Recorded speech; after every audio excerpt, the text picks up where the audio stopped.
জামাত জোট যদি মেজরিটি পায় তাহলে আমি বিষ খাবো। এই কথাটা আমি বলেছিলাম, আমি বিষ খাবো। হ্যাঁ, কথাটা সত্য, আমি বলে যাচ্ছি। মুক্তিযোদ্ধা জিতবে, রাজাকার কোনোদিন এদেশে জয় লাভ করতে পারবে না। প্রশান্ত মহাসাগরের সঙ্গে ডুবার তুলনা করা যেমন, হিমালয় পর্বতের সঙ্গে টিলার তুলনা করা যেমন, মুক্তিযুদ্ধের সঙ্গে 5ই আগস্টের তুলনা করা ঠিক তেমনি। তারা আমাকে ফজা পাগলা বলে কথা বলে।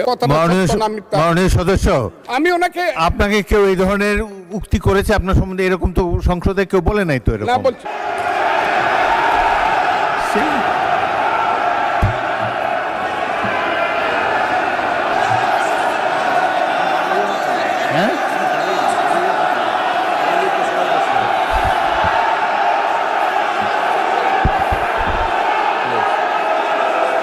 দয়া করে বসুন।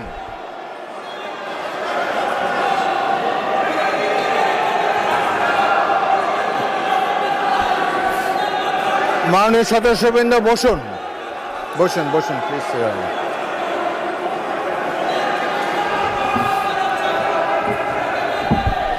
বসুন মাননীয় সদস্যবৃন্দ বসুন। হ্যাঁ, যার মগজ যেরকম তার কনক্লুশন হবে সেই।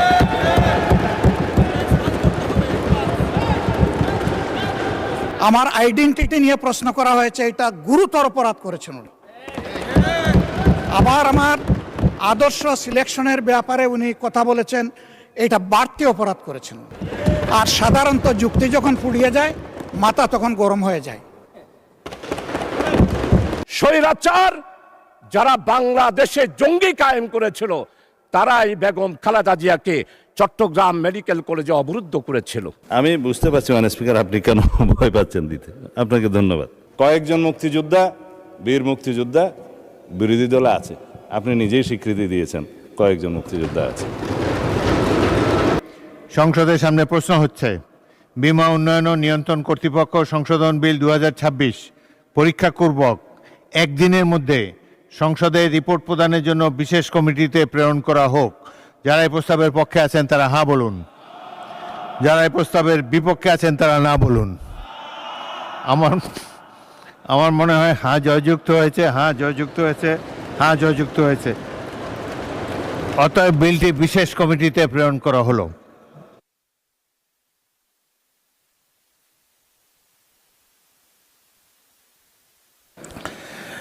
আমি এখন মহামান্য রাষ্ট্রপতির ভাষণের উপর আলোচনায় অংশগ্রহণ করার জন্য আহ্বান জানাচ্ছি মোহাম্মদ ফজলুর রহমান, মাননীয় সদস্য, কিশোরগঞ্জ 4। আপনার সময় 15 মিনিট।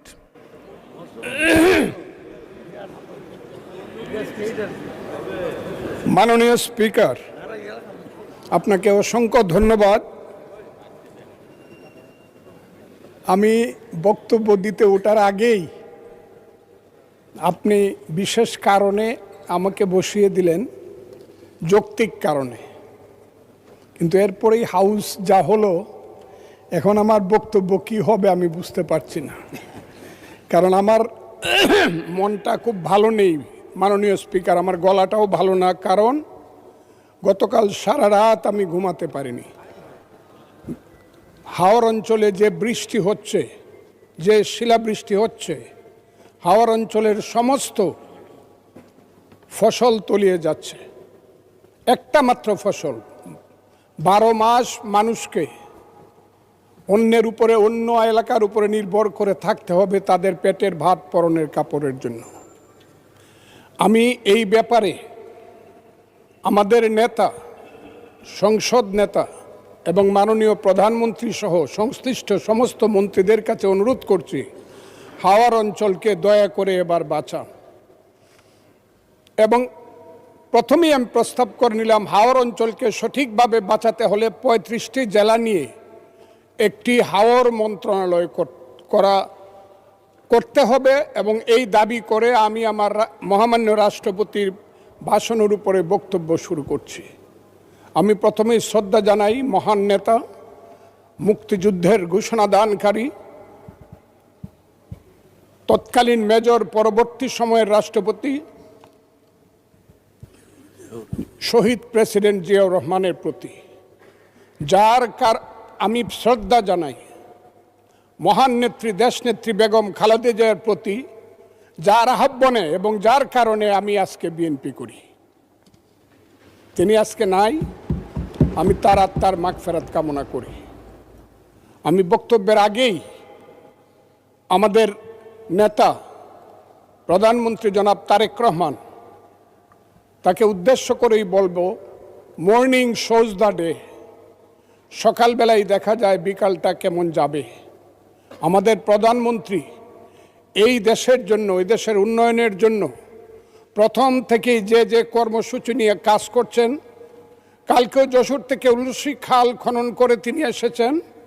আমার বিশ্বাস এই দেশের মানুষের দুর্ভাগ্য দূর করে বাংলার পূর্বাকাশে নতুন সূর্য উঠবে বলে আমি বিশ্বাস করি। মাননীয় স্পিকার, রাষ্ট্রপতি ভাষণের উপরে আমার মিক্সড ধারণা আছে। আমার প্রথমেই বলতে হবে, সেই সত্য যা রচিবে তুমি, যা ঘটে তা সত্য নয়, কবি তব মনোভূমির রামের জন্মস্থান অযোধ্যার চেয়েও সত্য, যেন বাল্মীকির কবিতা। কারণ হলো, মাননীয় রাষ্ট্রপতি যা যা বলেছেন, আমি প্রথমেই বলি 2, 3 এবং 4 নম্বর প্যারা। 2 নম্বর প্যারায় মুক্তিযুদ্ধকে উনি যেভাবে বলেছেন সঠিক বলেছেন, কিন্তু আরও বিস্তারিত হলে আমাদের প্রধানমন্ত্রী যেমন বলেন যে মুক্তিযুদ্ধকে মহিয়ান করতে হবে, মুক্তিযুদ্ধ আরও মহিমান্বিত হতো আরেকটু ইলাবোরেট করে লেখলে। কারণ মুক্তিযুদ্ধের ইতিহাস মহাসমুদ্রের চেয়েও গভীর ইতিহাস। আমি আজকে আপনার কাছে বলবো 3-4 প্যারায় মুক্তিযোদ্ধাকে যেভাবে 5ই আগস্টের সঙ্গে যোদ্ধাদের সঙ্গে তুলনা করা হয়েছে, 5ই আগস্টের যোদ্ধাদেরকে আমি ছোট করে দেখি না। তাদের যারা শহীদ হয়েছে আমি তাদের প্রতি শ্রদ্ধা নিবেদন করি এবং তাদের আত্মার মাগফিরাত কামনা করি। শহীদ আমি ছিলাম 5ই আগস্টে, তার আগে 10 বছর যাবত, যেদিন থেকে আমি বলা শুরু করেছিলাম আওয়ামী লীগ একটি অভিশপ্ত রাজনৈতিক দল, সেই দিন থেকে 10টি বছর নিরন্তর আমি যুদ্ধ করেছি। আমি আমার যেদিন সর্বশেষ 28শে অক্টোবর নয়াপল্টনের মাঠ থেকে 10 লক্ষ লোকের মিছিলটাকে ফ্যাসিস্টরা ভেঙে দিল, অনেকেই জেলে চলে গেলেন, অনেকেই পলাতক ছিলেন, হাজার হাজার নেতাকর্মীর নামে যেদিন যুদ্ধ হলো, সেদিন আমি বললাম যে আমি সংসপ্তকের ভূমিকা পালন করব, জয় অথবা মৃত্যু। আমি হাসিনা সরকারের বিরুদ্ধে সব কিছু করব। স্ত্রীকে বললাম তুমি বিধবা হতে পারো, সন্তানদেরকে বললাম তোমরা এতিম হতে পারো, কিন্তু শেখ হাসিনা সরকারের পতন না হওয়া পর্যন্ত আমার যুদ্ধ চলবে। এবং আমি বোধহয় একমাত্র ব্যক্তি যে 4 আগস্ট দুপুর 1টার সময় বলেছিলাম যে আগামী 24 ঘন্টার মধ্যে শেখ হাসিনা চলে যাবে, কারণ তার সরকার উত্তর সিরানা হয়ে গেছে, এবং 23 ঘন্টার মধ্যে শেখ হাসিনার সরকার চলে গিয়েছিল। আমি সেই আন্দোলনে ছিলাম। বলতে পারেন মিছিলে ছিলেন না, আমি মিছিলে ছিলাম না আপনাদের মতো, কারণ আমার বয়স 23 বছর ছিল, তখন আমি এরশাদ বিরোধী মিছিলের প্রধান নেতা ছিলাম আমি। কিন্তু এখন আমার বয়স 78 বছর। আমার ছেলে ব্যারিস্টার 5 বছর আগে, আমার ছেলে ইঞ্জিনিয়ার 10 বছর আগে, তারা 5 দিন পর্যন্ত বাসায় আসেনি, তারা মিছিলে গিয়েছিল, তারা কেউ বাসায় আসেনি। কাছেই আগস্ট মাসকে আমিও খুব ছোট করে দেখি না, তবে কোনো কারণে আগস্ট কোনো বিপ্লব নয়, আগস্ট হলো গণ অভ্যুত্থান। সেই গণ অভ্যুত্থানকে যারা মুক্তিযুদ্ধ এবং মুক্তিযোদ্ধার সঙ্গে তুলনা করতে চায়, জুলাই যুদ্ধ এবং মুক্তিযুদ্ধ, তাদেরকে আমি বলবো, সবাইকে আমি বলবো, এই কথাটা বলাই অন্যায়। কারণ মুক্তিযুদ্ধ প্রশান্ত মহাসাগরের সঙ্গে ডুবার তুলনা করা যেমন, হিমালয় পর্বতের সঙ্গে টিলার তুলনা করা যেমন, মুক্তিযুদ্ধের সঙ্গে 5ই আগস্টের তুলনা করা ঠিক তেমনি। আমি আজকে খুব পরিষ্কারভাবে বলতে চাই, মুক্তিযুদ্ধ এবং স্বাধীনতা সংগ্রাম একদিনে বাঙালি জাতির হয় নাই। ওই কালকে আমাদের ভাই, আমার এক ভাই ব্যারিস্টার নৌসাদ জমির পাল বংশের কথা বলেছিল, যে পাল বংশ আজ থেকে প্রায় 1000 বছর আগে, 2000 বছর, 1000 বছর আগে বগুড়ার মহাস্থানগড় পুণ্ড্রবর্ধনের রাজধানী স্থাপন করে বাঙালির যে শাসন শুরু করেছিল, তারপরে সেন শাসন থেকে ধরে সর্বশেষ মুঘল শাসনের পরে যখন 1757 সনে মির্জাফরের বিশ্বাসঘাতকতায় সিরাজউদ্দৌলার পতন হয়েছিল, নীল সাহেবদের অত্যাচারে যখন মানুষ জর্জরিত হয়েছিল, 1770 সন যাকে বলা হয় 74-এর মন্বন্তর, সেই সময়ে যখন বাংলার 1/3 লোক না খেয়ে মরেছিল, নীল সাহেবদের অত্যাচারে যখন বাংলার মায়েরা কেঁদে কেঁদে ছড়া বলতো, ছেলে ঘুমালো, পাড়া জুড়ালো, বর্গি এলো দেশে, বুলবুলিতে ধান খেয়েছে, খাজনা দিব কিসে, ধান ফুরালো, পান ফুরালো, খাজনার উপায় কি, আর কটা দিন সবুর করো রসুন বুনেছি। সেই যে ব্রিটিশের বিরুদ্ধে যুদ্ধে বাংলার মানুষ প্রথম নেতৃত্ব দিয়েছিল, সেই নেতৃত্বের মাধ্যমেই আমরা দেশ স্বাধীন করেছিলাম।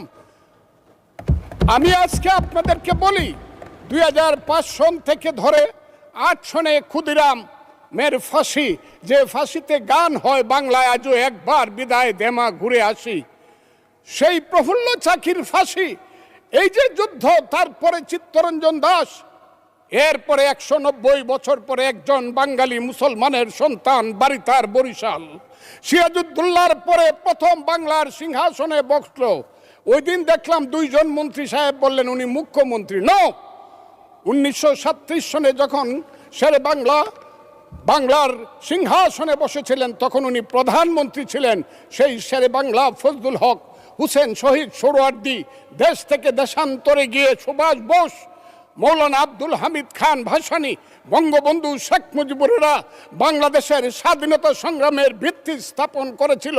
সেই ভিত্তির উপরে দাঁড়িয়েই 1971 সনে আমাদের নেতা সেই শহীদ জিয়াউর রহমান বলেছিলেন প্রথম নিজের নামে, I Shaheed Zia, I major Zia do hereby declare the independence of Bangladesh, প্রথম নিজের নামে, পরে বঙ্গবন্ধুর নামে। আমি আজকে আপনাদের কাছে বলতে চাই, মুক্তিযুদ্ধ এত সহজ জিনিস না। আপনি যে এখানে বসে আছেন, আপনি যে সালুটি করে যুদ্ধ করেছিলেন 4 দিন, কত লোক মারা গিয়েছে, কত সন্তান শহীদ হয়েছে, একটা বন্দুকের আওয়াজ, একটা কামানের আওয়াজ সিলেটে হয়েছে, আর আমি ময়মনসিংহে বসে সেই আওয়াজটি শুনেছি। আখাউড়াতে সেই নদীতে যে যুদ্ধ হয়েছে, যে যুদ্ধে নেতৃত্ব দিয়েছে খালেদ মুশাররফ, হায়দারেরা, সেই শব্দ আমার বাড়ি থেকে 100 কিলোমিটার দূরে, সেই শব্দ আমি শুনেছি। ওই যে ধানোয়া কামালপুরে কর্নেল তাহেররা যুদ্ধ করেছে, সেই যুদ্ধের সংবাদ শব্দ আমি কিশোরগঞ্জ থেকে শুনেছি। 11টা সেক্টর ছিল, 1 নম্বর সেক্টর কমান্ডার জিয়াউর রহমান, 2 নম্বর খালেদ মুশাররফ। জিয়াউর রহমান যখন ব্রিগেড কমান্ডার হলেন, তখন কমান্ডার হলেন সেইখানে। ওই ফেনীর যুদ্ধ, জাফর ইমামদের আজকে যাই করুক তারা, বিলুনিয়ার যুদ্ধ তো আমরা বলবো না। 2 নম্বর সেক্টর কমান্ডার খালেদ মুশাররফ হায়দার, 3 নম্বর সেক্টর কমান্ডার শফিউল্লাহ, 4 নম্বর সিআর দত্ত, 5 নম্বর মীর শৌকত আলী, 6 নম্বর MK বাশার, 7 নম্বর কাজী নুরুজ্জামান, 8 নম্বর MA মঞ্জুর, 9 নম্বর MA জলিল, এবং সর্বশেষ 11 নম্বর হইল কর্নেল তাহের, যার পা চলে গিয়েছিল। সেই যুদ্ধ, যে যুদ্ধে সারা পৃথিবী জড়িত ছিল, যে যুদ্ধে ইন্ডিয়া 3রা ডিসেম্বর 1971 সনে আমাদেরকে সহযোগিতা করার জন্য অংশগ্রহণ করেছিল, এবং তার হাজার হাজার সৈন্য এই মাটিতে রক্ত দিয়ে গেছে, এবং যে ইন্ডিয়া আমাদের দেশের স্বাধীনতার জন্য বঙ্গোপসাগরে যে 7ম নৌবহর এসেছিল, আমেরিকার বিশ্বযুদ্ধের রিস্ক নিয়েছিল, আমাদের জন্য সোভিয়েত ইউনিয়নের বদল 3টা ভেটো দিয়েছিল, তা না হলে আমাদের দেশ স্বাধীন হতো কিনা সন্দেহ ছিল।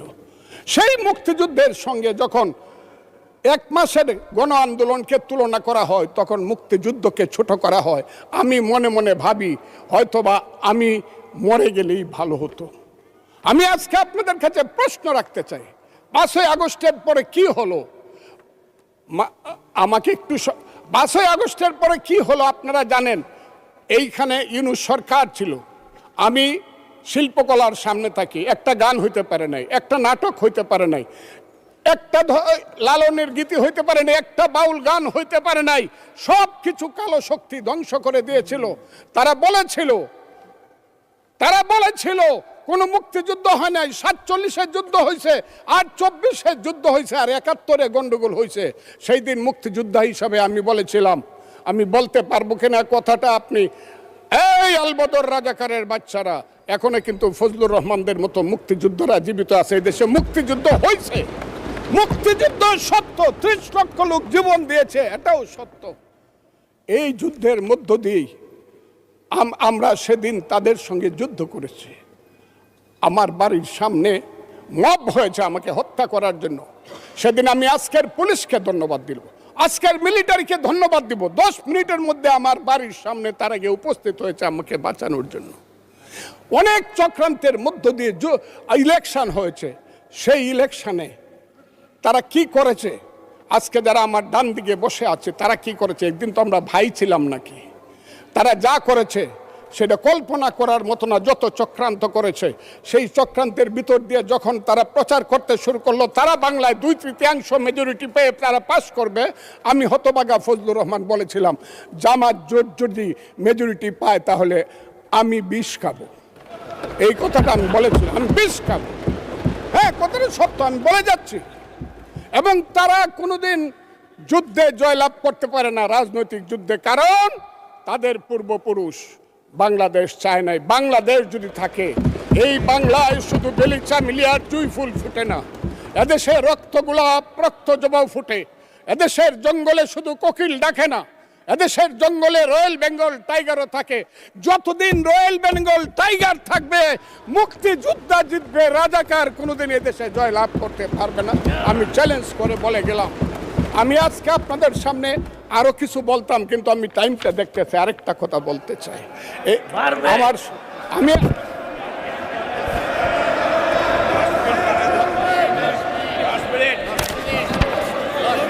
আমাকে 5 মিনিট সময় দেন, আমি শেষ করে ফেলবো। আমি আজকে আপনার সামনে শুধু বলতে এসেছি। মাননীয় সদস্য, আরো 3 মিনিট দেওয়া হলো আপনাকে। আমি বলতে এসেছি, হ্যাঁ, আমার বক্তব্যের পরে বলবে আমরা কি মুক্তিযুদ্ধ করি নাই। যেমন বিরোধী দলের নেতা বলেন, ওনাকে আমি অসম্মান করি না, সব সময় মাননীয় বলে কথা বলি, কিন্তু ওনার দলের লোকজন এখানে বসে আছে, তারা আমাকে ফজা পাগলা বলে কথা বলে। উনি একদিন এটা বলেন তারা নাকি সভ্য, তারা নাকি ইসলাম। এবং উনি যে বলতেছে, ওদিন বললো যে আমার দাড়ি পাকা, আমার চোখের সমস্ত পাকা, উনি আমার চেয়ে 10 বছরের ছোট। আমার বয়স 78 বছর, আমি 48 সনে জন্মগ্রহণ করেছি, উনি 58 সনে জন্মগ্রহণ করেছে। কথা মাননীয় সদস্য, আমি ওনাকে, আপনাকে কেউ এই ধরনের উক্তি করেছে আপনার সম্বন্ধে? এরকম তো সংসদে কেউ বলে নাই তো এরকম। না, বলছি করেছে। আপনি কেন নিজে টেনে করেছে আছে এখানে উপস্থিত। আমি আজকে আপনাকে বলতে চাই, বলতে থাকেন, আপনি বলতে থাকেন। আচ্ছা, আমি যে কথাটা বলতে চেয়েছিলাম, বিরোধী দলের নেতা বলেছেন উনি মুক্তিযোদ্ধা পরিবারের লোক এবং উনি শহীদ পরিবারের লোক এবং উনি জামাতে ইসলাম করেন। এটা ডাবল অপরাধ। মুক্তিযোদ্ধা পরিবারের লোক কেউ জামাত করতে পারে না। আর শহীদ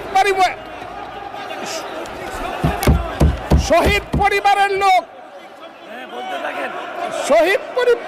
মাননীয় সদস্যবৃন্দ, ওনাকে বলতে দেন।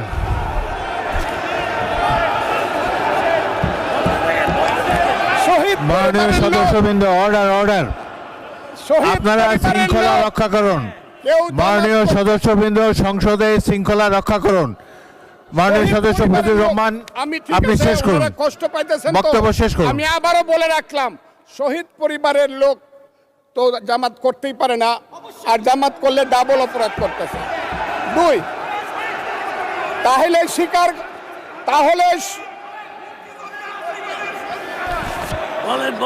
আমি আপনাদেরকে বলি, মাননীয় সদস্যবৃন্দ, আমি 1 সেকেন্ড, মাননীয় সদস্য ফজলুর রহমান, বসেন।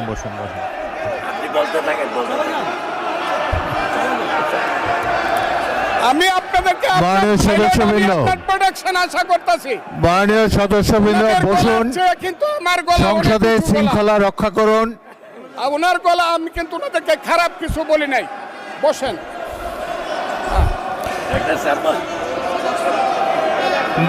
মাননীয় সদস্য ফজলুর রহমান, আপনি একটু অপেক্ষা করুন। আপনি বলতে থাকেন না। মাননীয় সদস্যবৃন্দ, আমি প্লিজ সিট ডাউন। আমি বলছি, এই যে দেখেন, তারা বসুন, বসুন।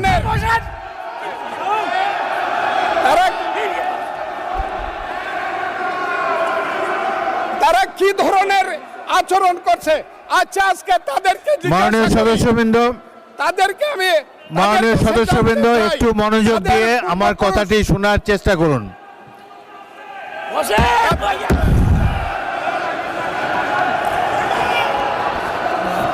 মাননীয় সদস্যবৃন্দ, গাজী নজরুল ইসলাম বসুন, আমি আজকে বসুন, বসুন। এই স্পিকারের কথা শোনার চেষ্টা করুন। এই কথা মাননীয় সদস্যবৃন্দ, একটা কথা আপনারা মনোযোগ দিয়ে শুনেন। সংসদে প্রত্যেক সদস্যের ফজলুর রহমান একটু ওয়েট করেন, একটু ওয়েট করেন। মাননীয় সদস্য ফজলুর রহমান ওয়েট করেন। Hold on for a second, একটু অপেক্ষা করুন। আমাদের নেতা জিয়াউর রহমানকে পাইলো এরা হত্যা করতো 16ই ডিসেম্বরের আগে। মাননীয় সদস্য ফজলুর রহমান অপেক্ষা করুন। আমার শেষ, আমাকে হোল্ড অন ফর 2 মিনিটস। দেখেন ডিস্টার্ব, আমি আর তাদেরকে বল। মাননীয় সদস্যবৃন্দ, এটি বাংলাদেশের জাতীয় সংসদ। এখানে প্রত্যেকেই নির্বাচিত হয়ে এসেছেন, প্রত্যেকেরই এখানে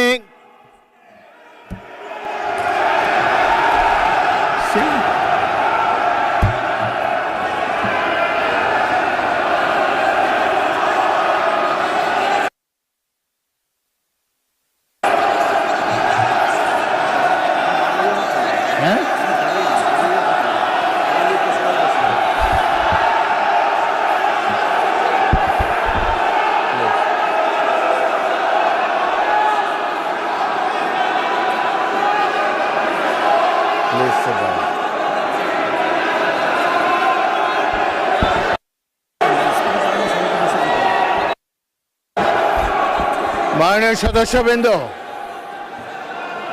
দয়া করে বসুন।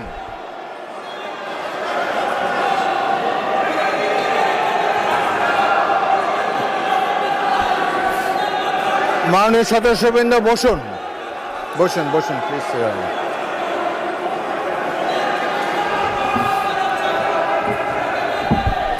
বসুন মাননীয় সদস্যবৃন্দ, বসুন, বসুন, বসুন।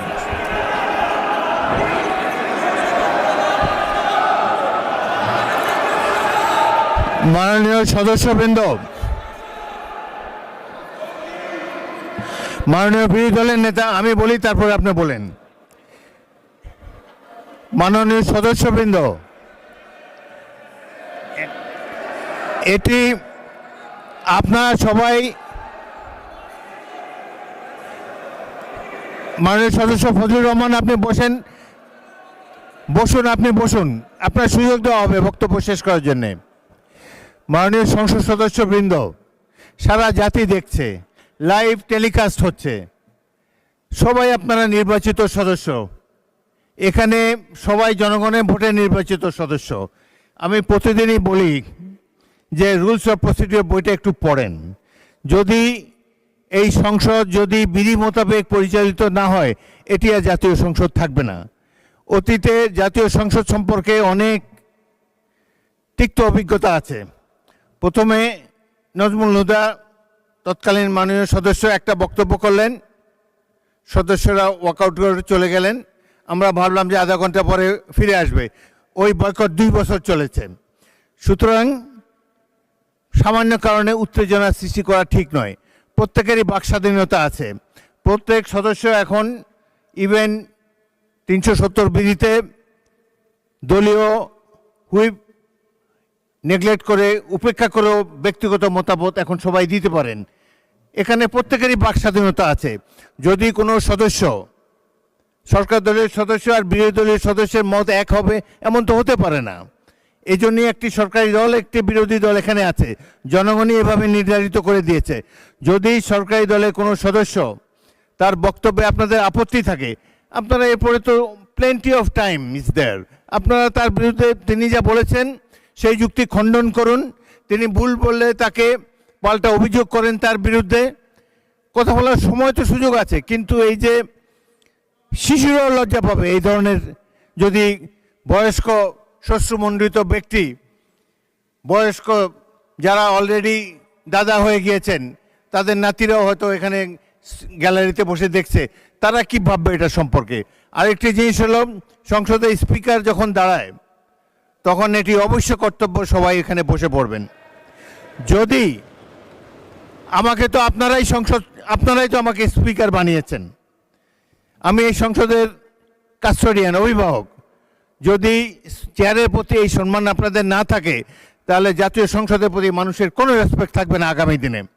আপনারা বলতে পারেন freedom of speech is there, Fazlur Rahman সাহেব যা বলেছেন এরপরেই আপনাদের একজনকে টাইম দেব, প্রয়োজন হলে টাইম বাড়িয়ে দেব, তার যুক্তি খণ্ডন করুন। তিনি যদি অসংসদীয় কোনো কথা বলে থাকেন সেটা আমরা পরীক্ষা করে স্পঞ্জ করে দেব, কিন্তু বক্তব্যের সময় তাকে ডিস্টার্ব করবে না। জনাব সদস্য ফজলুর রহমান, আপনি 3 মিনিটে আপনার বক্তব্য শেষ করেন, তারপর আমি বিরোধী দলের নেতার বক্তব্য শুনবো। আপনি শেষ করেন। 3 মিনিটস ফর ইউ। মিলর্ড, 1971 সনের 14ই ডিসেম্বরকে পালন করা হয় শহীদ বুদ্ধিজীবী দিবস। সেই মুনির চৌধুরী, আব্দুল আলিম চৌধুরী, শহীদুল্লাহ কায়সার থেকে ধরে শত শত বুদ্ধিজীবীকে যারা হত্যা করেছিল তাদেরকে বলা হয় আলবদর। এবং সেই আলবদর বাহিনী কার ছিল আপনারা জানেন। আমি খুব দুর্ভাগ্য, প্রথম দিন কিন্তু মাননীয় স্পিকার আপনি জানেন এইখানে কোনো বাতি ছিল না, আমি কিছু শুনতে পারি নাই। এই হাউজে প্রস্তাব হয়েছে তাদের ব্যাপারও শোক প্রস্তাব হয়েছে। আমি একা হইলেও এটা প্রতিবাদ করতাম, কিন্তু যেহেতু আমার দল এটা করছে আমি চুপ করেছিলাম। আমি কথাটা খুব ক্লিয়ার। কিন্তু এই সংসদ সম্পর্কে আজকে না হলো কালকে না হলো পরশু, না হলে ইতিহাসে ভুল বার্তা যাবে যদি আমরা যুদ্ধ অপরাধের ব্যাপারে আমরা সুপ্রস্তাব নেই। আমার আরেকটা কথা মিলন, পুলিশের ব্যাপারে যে ইনডেমনিটি দেওয়া হয়েছে, সেই পুলিশ 5ই আগস্ট পর্যন্ত একরকম, কিন্তু 5ই আগস্টের পরে, যেমন আমি মুক্তিযোদ্ধা কমান্ডার ছিলাম, আপনি বীর বিক্রম ছিলেন, 16ই ডিসেম্বরের পরে শত শত রাজাকার আমার কাছে আত্মসমর্পণ করছে। আমি কাউকে হত্যা করি নাই, সবাইকে জেলে পাঠিয়ে দিয়েছি, তার বিচার হোক। আমার কথা হলো 5ই আগস্ট 2024 সনের পরে এই যে এত থানা লুট হয়েছে, এত পুলিশকে হত্যা করা হয়েছে, তারা তো তখন যুদ্ধ করে নাই, তারা তো নিরপরাধ। এত অস্ত্র গেল কোথায়? স্বরাষ্ট্রমন্ত্রী নিশ্চয়ই আমার নেতা, উনিও শুনছেন আমি কথাগুলো বলছি। 5ই আগস্টের পরে যে ঘটনাগুলো হয়েছে সেগুলো তো কোনো আইনে ইনডেমনিটি পাওয়ার কথা না। যদি 5ই আগস্টের পরে কোনো পুলিশ হত্যা হয়ে থাকে, থানা লুট হয়ে থাকে, অস্ত্র নিয়ে থাকে, সেটার জন্য তদন্ত হওয়া উচিত, দোষীদের বিচার হওয়া উচিত। আর 5ই আগস্টের আগে পুলিশ যা করেছে, তারা রাষ্ট্রীয় বাহিনী, তারা যদি অন্যায় করে থাকে, মরে গেছে, বিচার হোক। কিন্তু আমি মনে করি তারাও এই দেশের নাগরিক, পুলিশেরও মা বাবা আছে, তাদেরও সন্তান আছে, তাদের সন্তানও এতিম হয়েছে। রাষ্ট্র তাদের কাছে গিয়ে বলা উচিত, তোমার সন্তান যেভাবেই নিহত হয়ে থাক, আমরা তোমাদেরকে দেখব। আমার পুলিশের এই আইনটার ব্যাপারে হলো আমার এই কথা। আমি আজকে এই হাউজে দাঁড়িয়ে সর্বশেষ কথাটি বলবো। সর্বশেষ কথাটি হলো, আমার মাননীয় প্রধানমন্ত্রী, আমি যাকে ভীষণ শ্রদ্ধা করি, দেশকে উনি চালাতে পারবে না আমি জানি। দিনের পর দিন, মাসের পর মাস, যতই বাহিরে চক্রান্ত হোক, ভিতরে কিন্তু যতই ভালো মানুষ দেখাক, যতই এখানে বিএনপির বিরুদ্ধে দাঁড়াবার চেষ্টা করুক, এটা হবে না। কিন্তু আমার নেতা, সংসদ নেতা কিন্তু অনেক মহান কাজ করেছে। 78 জনকে 222 জনের সমান ভাগ দেয়া কমিটি করেছে। আমি আমার নেতাকে বলবো, শেষ করেন মাননীয় সদস্য, শেষ করেন। তার মা কিন্তু একসাথে দুধ খাইছে, কিন্তু সিরাজউদ্দৌলা আর মোহাম্মদী বেগ কিন্তু এক না। মোহাম্মদী বেগ কিন্তু সিরাজউদ্দৌলাকে হত্যা করেছিল। এই কথাটি বলেই আপনাকে ধন্যবাদ জানিয়ে আমার বক্তব্য শেষ। মাননীয় বিরোধী দলের নেতা, আপনি কিছু বলবেন? মাননীয় স্পিকার, আপনাকে ধন্যবাদ। আমি শ্রদ্ধা রেখেই বলতে চাই, মাননীয় সংসদ সদস্য বয়সে আমার বড়, তিনি মুক্তিযুদ্ধে তার অবদান সব কিছুই বলেছেন, কিন্তু নিজের অবদান বলতে গিয়ে আরেকজনের অবদানের উপরে হাতুড়ি পেটানোর অধিকার কাউকে দেওয়া হয়। তিনি পার্সোনালি আমাকে হার্ট করেছেন। তিনি বলেছেন যে আমি বলে থাকি আমি শহীদ মুক্তিযোদ্ধা পরিবারের সদস্য। তাহলে ইনি এটাকে চ্যালেঞ্জ করছেন। 2 নম্বর, উনি বলেছেন কোনো মুক্তিযোদ্ধা কিংবা শহীদ মুক্তিযোদ্ধা পরিবারের কেউ জামাত ইসলামী করতে পারে না। তাহলে উনাকে জিজ্ঞেস করে করা লাগবে? এটি আমার নাগরিক অধিকার। আমি কোন দল করব, কোন আদর্শ আমি অনুসরণ করব, এর উপর হস্তক্ষেপ করার ন্যূনতম কোনো অধিকার রাষ্ট্র কিংবা সংবিধান কাউকে দেয়নি। আমি এটার তীব্র নিন্দা জানাই। আমার আইডেন্টিটি নিয়ে প্রশ্ন করা হয়েছে, এটা গুরুতর অপরাধ করেছেন উনি। আবার আমার আদর্শ সিলেকশনের ব্যাপারে উনি কথা বলেছেন, এটা বাড়তি অপরাধ করেছেন উনি। আমি অনুরোধ করব মাননীয় স্পিকার, তার এই অসংসদীয় অংশটা এখান থেকে যেন এক্সপাঞ্জ করা হয়। শেষে গিয়ে উনি আমরা কুলামনে এই সংসদকে ফাংশনিং করার জন্যে বর্তমান জ্বালানি অব্যবস্থাপনা সংকট যেটাই বলি, সেইটার ক্ষেত্রে আমরা এগিয়ে এসেছিলাম। কুলামনে কথা বলেছি, নোটিশ নিয়ে আলোচনা হয়েছে এবং পরের দিন এসে মাননীয় প্রধানমন্ত্রী একটা প্রস্তাব দিয়েছেন, আমরা সাথে সাথে এটা গ্রহণ করেছি। তিনি এইটাকে শেষ পর্যন্ত কনক্লুশন টানলেন কি দিয়ে? হ্যাঁ, যার মগজ যেরকম তার কনক্লুশন হবে সেই।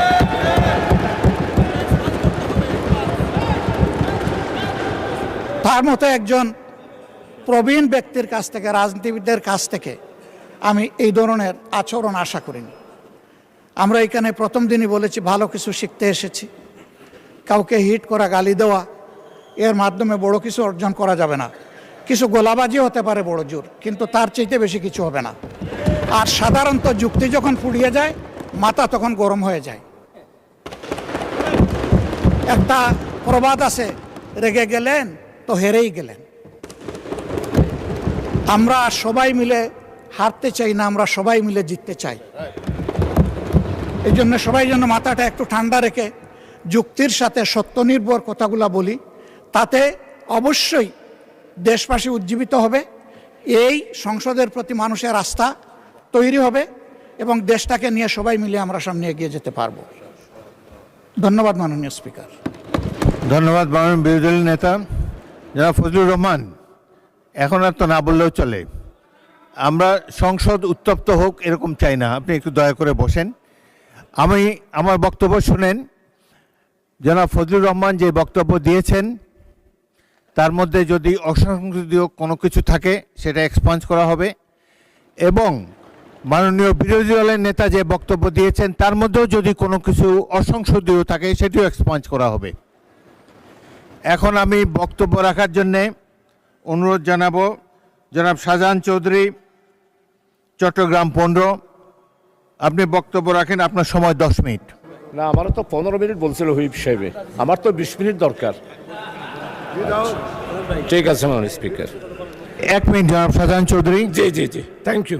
মাননীয় স্বরাষ্ট্রমন্ত্রী, আপনি কিসের উপরে, এই বক্তব্যের উপরে বলবেন? স্পিকার, আমি কোনো উত্তেজনা সৃষ্টি করব না, জি বলেন। সংসদের স্বার্থেই বলব। আমি বুঝতে পারছি মানে স্পিকার আপনি কেন ভয় পাচ্ছেন দিতে। আপনাকে ধন্যবাদ। যে অ্যাটমসফিয়ারে আমরা এখানে আলাপ আলোচনা করি, মাঝে মধ্যে সেটা কিছু উত্তেজনা সৃষ্টি হবেই, সেটা স্বাভাবিক।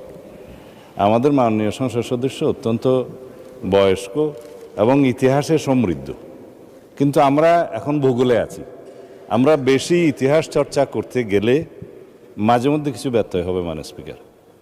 আপনি স্বাধীনতা যুদ্ধের একজন বটবৃক্ষ, তিনিও একজন মুক্তিযোদ্ধা। আমার মাঝে মধ্যে শুনতে ভালো লাগে যখন মাননীয় বিরোধী দলীয় নেতা বলেন যে তিনি শহীদ পরিবারের সন্তান।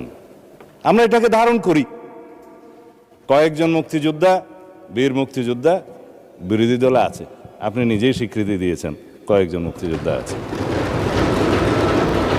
আমরা এখানে যখন জাতীয় মুক্তিযোদ্ধা কাউন্সিলের বিলটা পাশ করি, আপনার নিশ্চয়ই স্মরণে আছে, বিরোধী দল কিন্তু ওয়াকআউট করে নাই, এখানেই ছিল।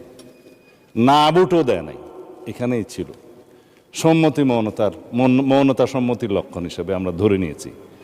তৎকালীন রাজনৈতিক দলের উল্লেখ করে কয়েকটি রাজনৈতিক দল, আবার উত্তেজনা হোক সেটা চায় না, নাম নেব না, তাদের মুক্তিযোদ্ধা এবং মুক্তিযুদ্ধ এই দুই ডেফিনিশনের মধ্যে অন্তর্ভুক্ত করা হয়েছে। তারা তো সেটা স্বীকৃতি দিয়েছেন মাননীয় স্পিকার, আমরা ওখানেই থাকি। সুতরাং নতুন করে আমার মনে হয় যে মুক্তিযুদ্ধের ইতিহাসের ভিত্তিতে জাতিকে আর বিভক্ত না করি। আমরা সবাই আলোচনা সংস্থার মধ্য দিয়ে এই মহান জাতীয় সংসদের আমাদের সমস্ত কার্যবাহ an order of the day আমরা এমনভাবে পরিচালনা করি যেন আমাদের প্রজন্ম, ভবিষ্যৎ প্রজন্ম, বর্তমান প্রজন্ম দেখে যে এই জুলাই যোদ্ধারা তাদের দৃষ্টিশক্তি হারিয়েছে, তারাও যেন শুনে যে আমরা জাতির প্রত্যাশা পূরণের জন্য এখানে আছি। ধন্যবাদ মাননীয় স্পিকার। ধন্যবাদ মাননীয় স্বরাষ্ট্রমন্ত্রী। পরবর্তী বক্তা জনাব শাহজাহান চৌধুরী, চট্টগ্রাম 15। আপনাকে আপনার হুইপ সময় দিয়েছে 10 মিনিট। আচ্ছা, ঠিক আছে মাননীয় স্পিকার। নাহমাদুহু ওয়া নুসাল্লি আলা রাসূলিল কারীম, আম্মা বাদ। আল্লাহুম্মা সাল্লি ওয়া সাল্লিম আলা নবিয়িনা মুহাম্মদ। আল্লাহুম্মা সাল্লি আলা সাইয়্যিদিনা মুহাম্মদ ওয়াসিলাতি ইলাইকা ওয়া আলিহি ওয়া সাল্লিম। বিসমিল্লাহির রহমানির রহিম। ইয়্যাকা না'বুদু ওয়া ইয়্যাকা নাস্তাঈন। ওয়া মা তাওফীকি ইল্লা বিল্লাহ। মাননীয় স্পিকার, আপনাকে অসংখ্য ধন্যবাদ। এই মহান সংসদ আপনি প্রায় 7 বারের মতো সংসদ সদস্য হিসাবে নির্বাচিত হয়েছিলেন।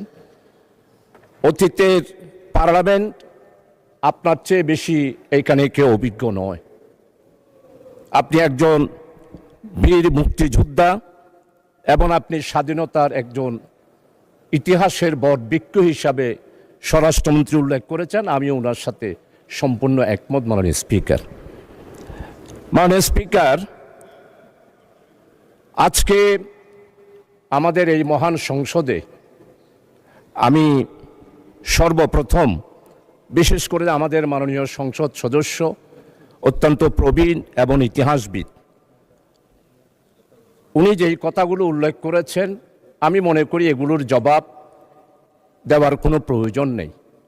তার কারণ হচ্ছে জাতি জামাত ইসলামীকে ইতিহাসের কাঠগড়ায় এইবারের নির্বাচনে আনুপাতিক হারে ভোটের সংখ্যার দিক থেকে জাতি আমাদেরকে স্বীকৃতি দিয়ে দিয়েছে আমরা যে দেশপ্রেমিক, আমরা দেশকে ভালোবাসি, দেশের মানুষকে ভালোবাসি।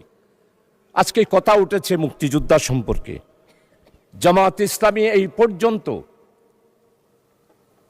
স্বাধীনতার ইতিহাস সম্পর্কে জামাত ইসলামীর পক্ষ থেকে স্পষ্ট বক্তব্য দিয়ে দেওয়া হয়েছে মাননীয় স্পিকার।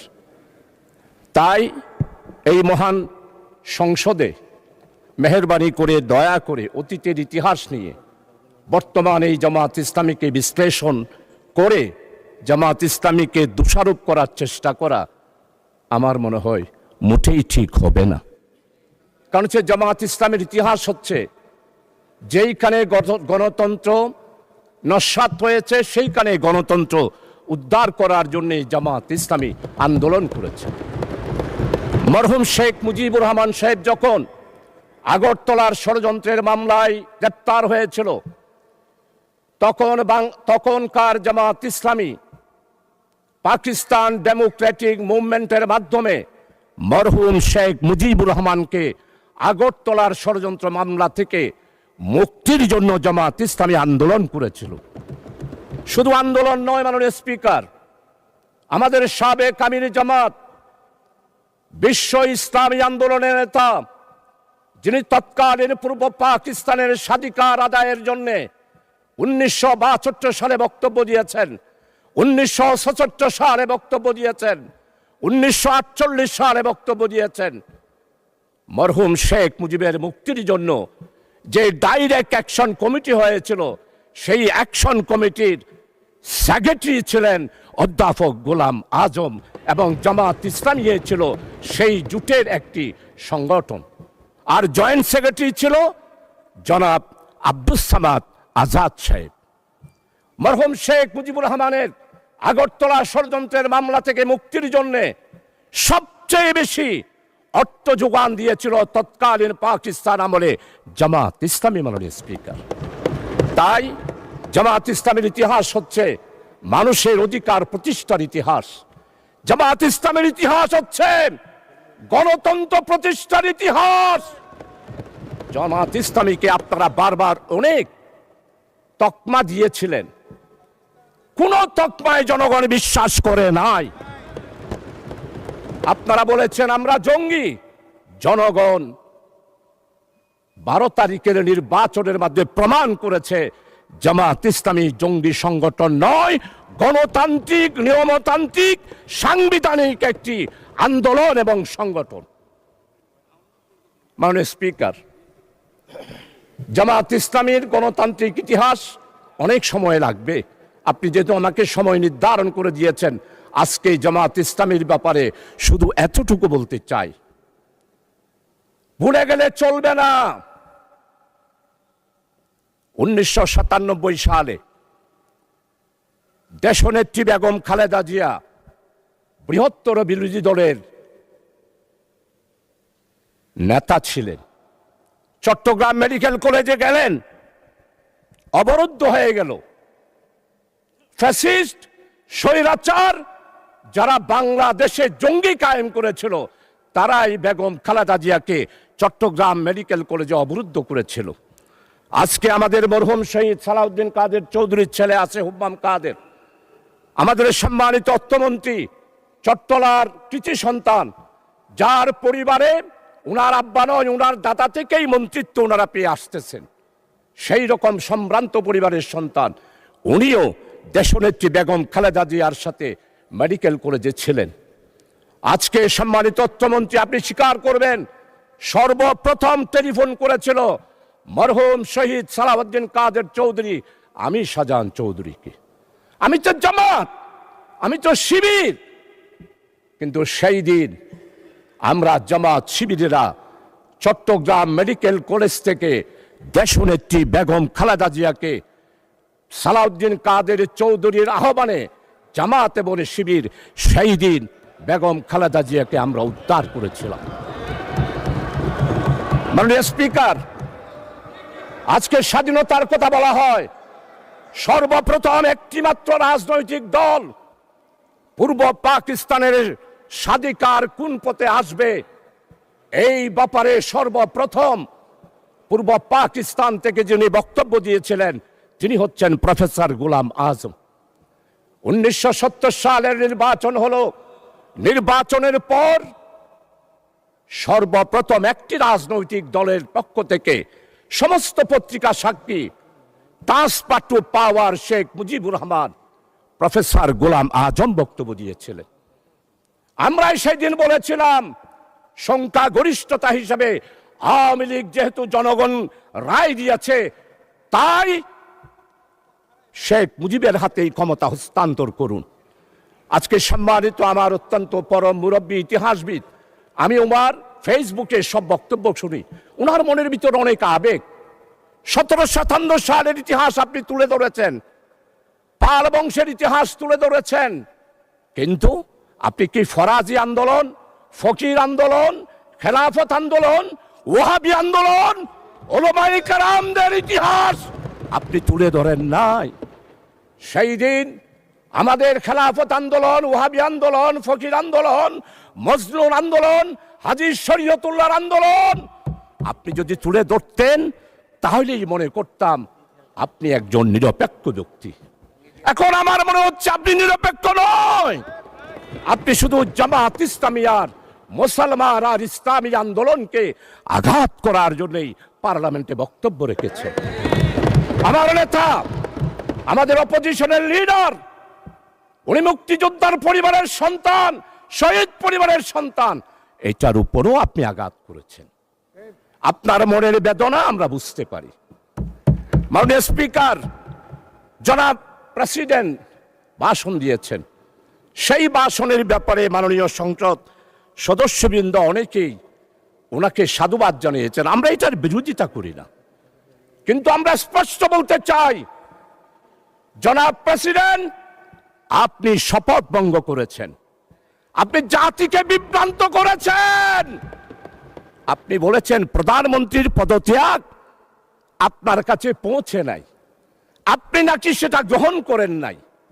তাহলে আপনারাই বিচার করেন সংসদে, একজন প্রেসিডেন্ট শপথ নেওয়ার পর কিভাবে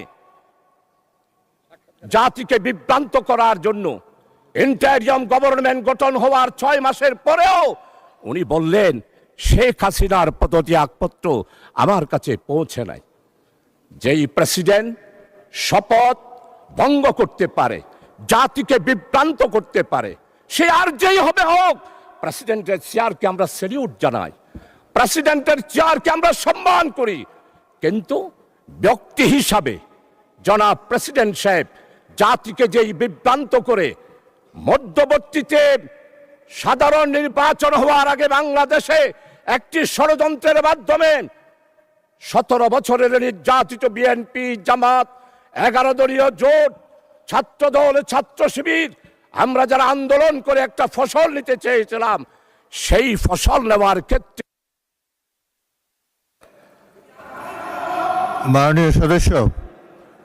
মাননীয় সদস্য আপনি 2 মিনিটের মধ্যে কনক্লুড করেন। অ্যানাদার 2 মিনিটস, 2 মিনিটে শেষ করুন। আচ্ছা ঠিক আছে মাননীয় স্পিকার, আপনার কথা আমি অবশ্যই শেষ করব। মাননীয় স্পিকার, আমাদের নেতৃবৃন্দ আজকে মওলানা মতিউর রহমান নিজামী নেই, 10 বছর পার্লামেন্টে ছিলেন, আপনি তার সাক্ষী।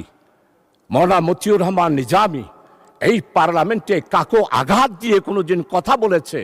আমি ওনার বক্তব্য লাইব্রেরিতে গিয়ে সব সময় পড়ি, যেমন শাহজিজের বক্তব্য পড়ি, তেমন মওলানা মতিউর রহমান নিজামী শহীদের বক্তব্য পড়ি। মাননীয় স্পিকার, আজকে মওলানা মতিউর রহমান নিজামীকে খুঁজে পায় না পার্লামেন্টে। আল্লামা হযরত মাওলানা দেলোয়ার হোসেন সাইদি রহমতুল্লাহ আলাই উনি এইখানে বক্তব্য রেখেছেন। আজকের সম্মানিত মির্জা ফখরুল ইসলাম মহাসচিব, চরমভাবে শ্রদ্ধা করি, উনি আমাদের কৃষি মন্ত্রী মওলানা মতিউর রহমান নিজামীর স্টেট মিনিস্টার ছিলেন, প্রতিমন্ত্রী ছিলেন। উনি এত ভালো ভালো পদক্ষেপ নিয়েছেন কৃষি ডিপার্টমেন্টে। আজকের কৃষিমন্ত্রী যিনি আছেন অত্যন্ত বিজ্ঞ। আমার মনে হয় আমাদের মির্জা ফখরুল ইসলাম সাহেবের রেখে যাওয়া, মওলানা মতিউর রহমান নিজে রেখে যাওয়া কৃষি মন্ত্রণালয়ে উনি সেই পদক্ষেপগুলো গ্রহণ করছেন। আজকে তাকে শ্রদ্ধা ভরে স্মরণ করছি। তাকে কেন ফাঁসি দেওয়া হলো মাননীয় স্পিকার? উনি কি মানবতা বিরোধী অপরাধ ছিল? আজকে দেলোয়ার হোসেন সাইদি সাহেবের রাজ সাক্ষী, উনার বিরুদ্ধে সাক্ষী দেওয়ার জন্য যেই সনাতনী হিন্দু ধর্মের ভদ্রলোক ছিলেন, উনি কি বলেছেন? আল্লামা দেলোয়ার হোসেন সাইদি হত্যা করা দূরে থাক, স্বাধীনতার ব্যাপারে, স্বাধীনতা যুদ্ধের ব্যাপারে এই মহান পার্লামেন্টে 96 সালে, 2001 সালে তৎকালীন এই ফ্যাসিস্ট আওয়ামী লীগ সরকারকে আঘাত লাগে সেই রকম কোন কথা আল্লামা হযরত দেলোয়ার হোসেন সাইদি রাখে নাই। মাননীয় স্পিকার, ধন্যবাদ মাননীয় সদস্য, ধন্যবাদ। আচ্ছা 1 মিনিট বলেন, 1 মিনিট। মাননীয় স্পিকার, ইনশাআল্লাহ আরেকদিন বলবো, আরেক সময় বলবো। আমার চট্টগ্রামকে দেশনেত্রী বেগম খালেদা জিয়া বাণিজ্যিক রাজধানী ঘোষণা করেছিলেন। সেই স্টেজে আমাদের সম্মানিত আজকের অর্থমন্ত্রী উনিও আছেন।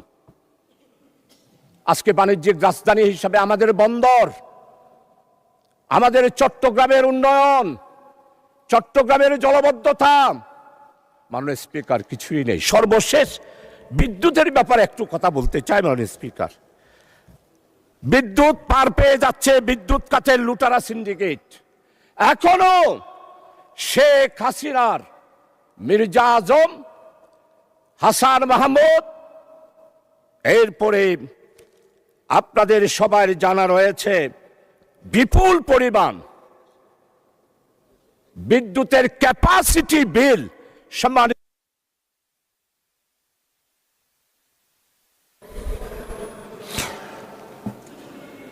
মাননীয় সদস্যবৃন্দ, ধন্যবাদ। মাননীয় সদস্যবৃন্দ, সংসদের বৈঠক